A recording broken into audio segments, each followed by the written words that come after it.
Hi friends, hope you all are fine. So today we'll be discussing chromatography. Let's separate. Let's discuss some basic things. जैसा कि हमें पता है कि chromatography is a technique of separating a mixture. बहुत easy है. Then how we can define it? It is the method of separating mixture into individual components through an equilibrium between two phases. तो ये two phases कौन से हैं जिनसे कि separation होगी? So it is mobile phase and stationary phase. So as the name suggest, stationary phase will remain stationary. The compounds or the components from which stationary phase is being made वो कभी हिलेगा नहीं. But the mobile phase is the phase which is in motion or which is mobile. और उसके अंदर ही हम we will dissolve our mixture जो हमें segregate करना है या फिर जिसके components we want to separate. तो mobile phase is the fluid system in which the mixture is dissolved. It can be gas, it can be a solvent, it can be a mixture of solvent, right? It can be water also. Then stationary phase is the phase which is fixed onto a system through which the mobile phase carrying the mixture passes away, right? And जब वो पास करता है then वो क्या करता है, अपने साथ एफिनिटी या फिर पार्टीशन के बेसिस पे उसको सेग्रीगेट या सेपरेट करता हुआ बाहर निकल जाता है सिस्टम से. तो वो सिस्टम क्या हो सकता है? वो कोई कॉलम हो सकता है, वो कोई पेपर हो सकता है, वो कोई थिन प्लेट हो सकती है, राइट? तो उनसे वो हमारे मिक्सचर के अंदर से कंपोनेंट्स को सेपरेट कर देता है, राइट? और वो कंपोनेंट्स कौन से होते हैं या फिर मोबाइल फेज या स्टेशनरी फेज किस चीज का बना होता है? That is made up of silica और एल्यूमिना, राइट? तो थोड़ी सी हिस्ट्री देख लेते हैं इसकी. So chromatography was the technique which was basically discovered by Michael Tswett इन 1906 and he was basically a Russian botanist who basically named this technique after he isolated few of the colored compounds from the plants by using calcium carbonate as a stationary phase using a liquid chromatography or using a column. Then as we can see here in 1930 TLC and ion exchange chromatography was introduced, right? Then in 1941 Martin and Singe they introduced partition and paper chromatography. Then they were the ones who introduced gas chromatography in 1952. तो आगे चलते हैं, देखते हैं कुछ और चीज़ें. So important terminologies देख लेते हैं कि जो हमें क्रोमैटोग्राफी में बहुत बार देखने को मिलती हैं, सुनने को मिलती हैं, पढ़ने को मिलती हैं. So what is eluent? तो जो एलुएंट होता है वो सॉल्वेंट का मिक्सचर होता है या फिर आप उसको मोबाइल फेज भी कह सकते हैं, जिसकी वजह से एल्यूशन होती है, सेपरेशन होती है क्रोमैटोग्राफी में. What is एलुएट? एलुएट क्या चीज़ है? एलुएट बेसिकली है mixture of solute and solvent. जो सॉल्वेंट और सॉल्यूट का मिक्सचर है जो कॉलम को छोड़ रहा है, which is leaving the system और which is leaving the column, उसको हम एल्यूएट कहते हैं, right? What is prep chromatography? Prep या फिर प्रिपरेटिव क्रोमैटोग्राफी, इसका पर्पस सिर्फ और सिर्फ प्यूरिफाइड कंपाउंड को सफिशिएंट क्वांटिटी में आइसोलेट करने का होता है. It is not about the analytical purpose but about the isolation. तो ट्रैप क्रोमैटोग्राफी में जनरली हम TLC और कॉलम क्रोमैटोग्राफी का यूज करते हैं, राइट? देन हम बात करते हैं रिटेंशन टाइम की. तो retention time is the duration और it is the time taken by a particular compound, the compound of interest, जिसको हमें आइसोलेट करना है या अलग करना है या सेपरेट करना है. सो अ पर्टिकुलर कंपाउंड को कॉलम इनलेट से डिटेक्टर तक पहुंचने में जितना टाइम लगेगा that is called as retention time. So it is one of the important factors in HPLC, right? Then एक और इम्पॉर्टेंट टर्म है जो हम यहाँ पे देख सकते हैं, that is retention factor So it is basically distance traveled by solute, right, upon distance traveled by solvent. तो यहाँ पे हम solute किसे कह रहे हैं, यहाँ पे हम solute हमारे desired compound को कह रहे हैं जिसको हमें isolate करना है, right. So RF is generally used in TLC यानी कि thin layer chromatography में ही हम RF का यूज करते हैं या फिर वहां से ही RF को निकाल पाते हैं, कैलकुलेट कर पाते हैं। ओके, तो आगे चलते हैं। Few of the characteristics of chromatography की कुछ खूबियां हैं, दैट इज, ये तो हम सब जानते हैं कि it is basically a method of separation, ठीक है जी। उसके बाद बात आती है कि ये क्वालिटेटिव पर्पसेस के लिए यूज होता है, क्वालिटी चेक करने के लिए।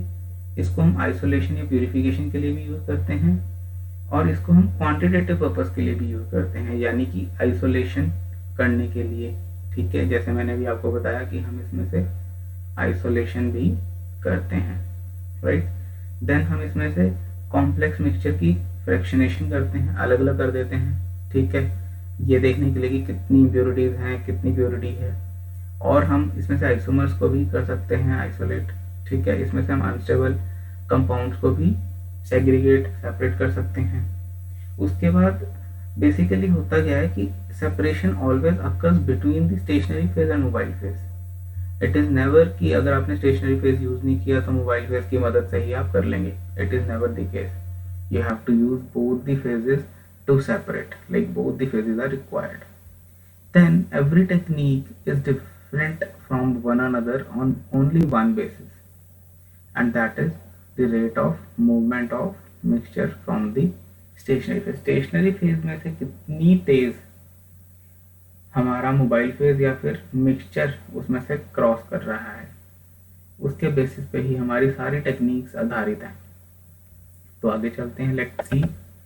सो these are the basis on which the classification of chromato is done. So हम इनको वन बाय वन देखते हैं। So nature of stationary phase and mobile phase. तो इसमें हमने ये देखा है कि स्टेशनरी फेज हमारा किस तरह का है, सॉलिड है, लिक्विड है या गैस है। सिमिलरली मोबाइल फेज में भी सॉलिड है, लिक्विड है या गैस है, और उसके बेसिस पे हमने उनको नेमिंग की है। तो यहाँ पे आप देख सकते हैं कि अगर सॉलिड है स्टेशनरी फेज, लिक्विड है मोबाइल फेज, जो जनरली सिनेरियो होता है, तो उसमें ये प्लेन क्रोमैटोग्राफी हो सकती है, पेपर क्रोमैटोग्राफी हो सकती है, टीएलसी हो सकती है, एड्सॉर्प्शन क्रोमैटोग्राफी हो सकती है, या फिर एचपीएलसी हो सकती है। देन अगर हम सॉलिड फेज में आयन एक्सचेंज रेजिन्स यूज करते हैं, और मोबाइल फेज हमारा जनरली लिक्विड है तो लिक्विड ही रहेगा, और आयन एक्सचेंज क्रोमैटोग्राफी उसका एक एग्जांपल है। तो आयन एक्सचेंज क्रोमैटोग्राफी में जनरली हम जो हमारे चार्ज्ड कंपाउंड्स होते हैं, चार्ज कंपाउंड्स को आइसोलेट करने के लिए we use to use ion exchange resins, ठीक है। कैटायंस के लिए अनायंस यूज करते हैं और अनायंस के लिए कैटायंस यूज करते हैं। देन अगर हमारा मोबाइल फेज गैस है तो हम उसको हमेशा गैस क्रोमैटोग्राफी कहेंगे, राइट। बट अगर स्टेशनरी फेज सॉलिड होगा तो वो गैस सॉलिड हो जाएगी, और अगर लिक्विड होगा तो वो गैस लिक्विड हो जाएगी। सिमिलरली अगर हम बात करते हैं solid matrix as a stationary phase, तो मैट्रिक्स का मतलब क्या है, मैट्रिक्स में मैश यूज होती है, या फिर कुछ ऐसे पॉलीमर्स यूज होते हैं that use to create a mesh, ठीक है। मैश मतलब कुछ जालीदार, कुछ जाली जैसा, या मैश नेटवर्क क्रिएट हो जाएगा, ठीक है। So this is considered as gel permeation chromatography और साइज एक्सक्लूजन। तो इसको हम साइज एक्सक्लूजन क्यों कहते हैं, क्योंकि इसमें जो भी सेग्रीगेशन होगी वो साइज के बेसिस पे होगी, पार्टिकल साइज के बेसिस पे, ठीक है। तो पार्टिकल साइज छोटा होगा या बड़ा होगा उसके बेसिस पे सेपरेशन होगा। Then comes liquid liquid chromatography, जहाँ पे स्टेशनरी और मोबाइल फेज दोनों ही लिक्विड हैं। इसके बारे में हम थोड़ा आगे चल के डिस्कस करेंगे कि how stationary phase can be liquid, right. अब बात करते हैं सेपरेशन प्रिंसिपल की। सेपरेशन प्रिंसिपल में दो तरह के प्रिंसिपल्स होते हैं, either it is adsorption chromatography और it is partition chromatography, right. इसमें डिफरेंस ये है कि एडसॉर्प्शन क्रोमैटोग्राफी में, जैसे कि हमें टर्म सजेस्ट करती है एडसॉर्प्शन। एडसॉर्प्शन क्या है, एक सरफेस फिनोमिना होता है, ये हमें सबको पता है। It is a surface phenomena, like when two compounds have affinity for one another, तो वो क्या होगा, सरफेस के ऊपर जाके बाइंड हो जाएगा। ठीक है, तो ये हम जानते हैं कि ये कंपाउंड ए है, ये कंपाउंड बी है, और बी कंपाउंड ए के ऊपर एड्सॉर्ब हो गया है, राइट। तो सिमिलरली तो द मिक्सचर ऑफ कंपाउंड, जिसको हम एड्सॉर्बेट कह रहे हैं, ठीक है। फिर है एल्यूएंट, एल्यूएंट यानी कि हमारा मोबाइल फेज, जिसकी वजह से सेपरेशन होगी। देन इज एड्सॉर्बेंट, जो कि हमारा स्टेशनरी फेज है। सो जब भी जिस भी कंपाउंड की एफिनिटी हमारे स्टेशनरी फेज के लिए ज़्यादा होगी, वो क्या करेगा, वो लेट या फिर स्लो ट्रैवल करेगा। बट जिसकी एफिनिटी कम होगी हमारे स्टेशनरी फेज के लिए, वो जल्दी निकल जाएगा, क्योंकि डेफिनेटली अगर उसकी स्टेशनरी फेज के साथ एफिनिटी कम है तो मोबाइल फेज के साथ उसकी affinity will be more, so it will be eluted faster. So इसमें एग्जांपल है हमारे gas chromatography, column chromatography, TLC and HPLC, right. I hope ये आपको समझ में आया। देन बात करते हैं पार्टीशन क्रोमेटोग्राफी। पार्टीशन क्रोमेटोग्राफी बहुत ही इजी कंसेप्ट है। इसमें क्या होता है, जब टू इमिसिबल लिक्विड्स हम यूज करते हैं, टू और यू कैन से टू और मोर देन टू, राइट। तो इसमें हम देखते हैं, तो इसमें क्या होता है कि इसके अंदर हम मिक्सचर ऑफ सोल्यूट रखते हैं और वो पार्टीशन कोएफिशिएंट के बेसिस पर अपनी सेपरेशन कर लेता है। Like supposingly if I am using a polar as well as a non polar compound या फिर नॉन पोलर सॉल्वेंट, तो ये दो सॉल्वेंट्स हैं and my compound is 30% soluble in polar and 70% soluble in non polar। सो उसकी partition coefficient के basis पे उसकी सेपरेशन होगी। तो अगर वो सॉल्युबल है मेरे मोबाइल फेज में, यानी कि ज़्यादा सॉल्युबल है मेरे मोबाइल फेज में, तो वो एल्यूट जल्दी होगा, और अगर वो सॉल्युबल है स्टेशनरी फेज में तो वो एल्यूट स्लो होगा। ये हम जानते हैं, ठीक है। तो अब बात करते हैं कि पार्टीशन कोएफिशिएंट में लिक्विड स्टेशनरी फेज कैसे हो सकता है। सो इसमें क्या होता है, सॉलिड सपोर्ट हम यूज़ करते हैं, राइट। सपोजिंगली ये मैं आपको कॉलम बना के दिखा देता हूँ, ठीक है। यहाँ पे एक कॉलम है सपोजिंगली, सॉरी ड्राइंग थोड़ी बुरी है मेरी। तो यहाँ पे क्या होगा कि एक सॉलिड सपोर्ट्स होंगे, ठीक है। Supposingly these are the solid particles, ठीक है। तो यहाँ पे हमने what we'll do is we'll treat them with a particular liquid, ठीक है, that is not soluble with the mobile phase we are using, ये उसके साथ soluble नहीं है। तो ये जो लिक्विड होगा वो इसके ऊपर थिन लेयर बना लेगा, इन सभी पार्टिकल्स के ऊपर हमारा जो स्टेशनरी फेज वाला लिक्विड है, it will create a thin layer.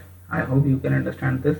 तो वो जो हम बात कर रहे हैं पार्टीशन कोएफिशिएंट की, तो यहाँ पे वो पार्टीशन कोएफिशिएंट का क्राइटेरिया आ जाएगा। अगर हमारा कंपाउंड इस स्टेशनरी फेज वाले लिक्विड के साथ एफिनिटी में है तो वो रुक जाएगा यहाँ पे, और वो नीचे बहुत देर बाद आएगा। बट अगर मोबाइल फेज के साथ उसकी एफिनिटी है तो वो बहुत फास्ट एल्यूशन होगा उसका। I hope you can understand this. तो इसके एग्जांपल हम देख लेते हैं। It is gas liquid, paper partition chromatography, column chromatography, right. Next है मोड ऑफ क्रोमेटोग्राफी। तो मोड ऑफ क्रोमेटोग्राफी से हम क्या समझते हैं, it is basically the normal mode और द रिवर्स मोड, ठीक है। तो इसमें क्या है, बहुत ईजी चीज़ है। स्टेशनरी फेज पोलर होता है और मोबाइल फेज नॉन पोलर होता है, और रिवर्स में क्या होता है, स्टेशनरी फेज नॉन पोलर होता है और मोबाइल फेज पोलर होता है। तो इसके अंदर जो नॉन पोलर कंपाउंड होते हैं वो जल्दी बाहर आते हैं, एल्यूट फर्स्ट, और रिवर्स फेज में क्या होता है कि जो पोलर कंपाउंड्स हैं they elute first because our mobile phase is polar. So importantly in reverse phase ODS is used as the stationary phase, that is octa-decyl silane, right. Then is C18 columns, C8 columns, C4 columns, they are already packed columns, so they are considered as the stationary phase। तो ये easy आया समझ में कि normal phase और reverse phase के अंदर क्या डिफरेंस है? It is just the difference of the polarity of stationary phase in both the chromatography types, right? So इसके ही बेसिस पे हमारी पार्टीशन और एड्सॉर्प्शन के फिनोमिना रिएक्ट करेंगे, right? So moving on next, so these are few of the other type of chromatography जिनको हम अगली videos में डिस्कस करेंगे. So it is ion exchange, ये हम डिस्कस कर चुके हैं. It is for charged compounds, right? Then is chain permeation and size exclusion, we have discussed it. This is with the use of matrix or some sort of polymers that help in segregation on the basis of particle size. Then is the expanded bed adsorption. It is basically used for proteins, right?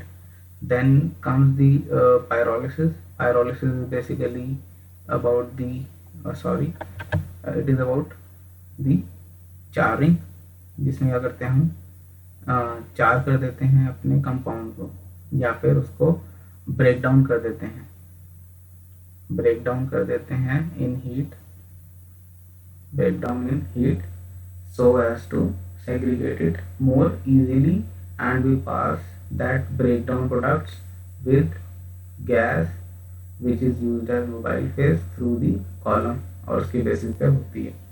And counter current is very important on the basis, like it is also a type of liquid chromatography, but here solid support is not used. Solid support is not used, or may be used. But हम ऐसा क्यों कह रहे हैं कि solid it is not used? Because जो इसमें stationary phase वाला लिक्विड है, दैट इज मेड स्टेशनरी, इसको स्टेशनरी किया जाता है with the help of centrifugal force. Centrifugation के बेसिस पे इसको स्टेशनरी कर दिया जाता है. और जो मोबाइल फेज वाला लिक्विड है, ये सेंट्रीपिटल फोर्स के बेसिस पे, सेंट्रीपिटल फोर्स के बेसिस पर आइसोलेशन करता है. And chiral chromatography, you can understand that chiral compounds के लिए ये क्रोमेटोग्राफी की जाती है. कायरल कंपाउंड्स जैसे कि those are the mirror images of each other, right, like you can see here. So for chiral compounds it is used. So hope you like this video, hope you understood few of the concepts, and surely with the support of you I'll be making few more videos like these which will be easily understandable by a student, and I'll like to have your support, and if you have any query I'm happy to help you out. Thank you. Do subscribe to the channel, and if you like, put a thumbs up. Thank you.